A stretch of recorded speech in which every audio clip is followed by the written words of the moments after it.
Another month, another outsize interest rate hike.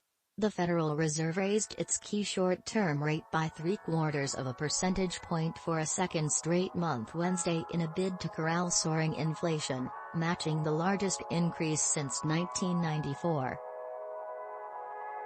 It puts the federal funds rate, which is what banks charge one another for overnight loans, at a range of 2.25% to 2.5%, close to the Fed's 2.5% long-run, or neutral rate. That's the rate intended to neither stimulate nor curtail economic growth. In recent months, Fed Chair Jerome Powell has said the central bank must move expeditiously to that neutral level and then likely beyond it to cool the economy and bring inflation under control. The big question, will the Fed now dial back the size of its rate increases for the rest of the year? We might do another unusually large increase, but that's not a decision that we've made at all, Powell said Wednesday. Understanding Fed rate hikes, why does the Fed raise interest rates? And how do those hikes slow inflation? Your questions answered.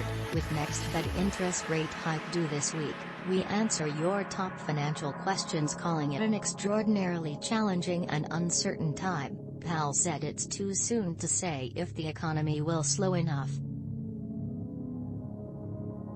The recent increases have been so large and fast that the economy likely hasn't felt the full impact yet, he said. We think that demand is moderating. How much is it moderating? We're not sure, he said. We're going to have to watch the data carefully. Yet he noted that now that the Fed's key rate is at its long-run level, at some point, it will be appropriate to slow down the rate increases to assess their effect on the economy. Goldman Sachs and Barclays both expect the central bank to approve a half-point rate increase in September before throttling back to more traditional quarter-point moves in November and December. That would leave the rate at 3.25% to 3.5% at year-end, in line with Fed officials' median forecast.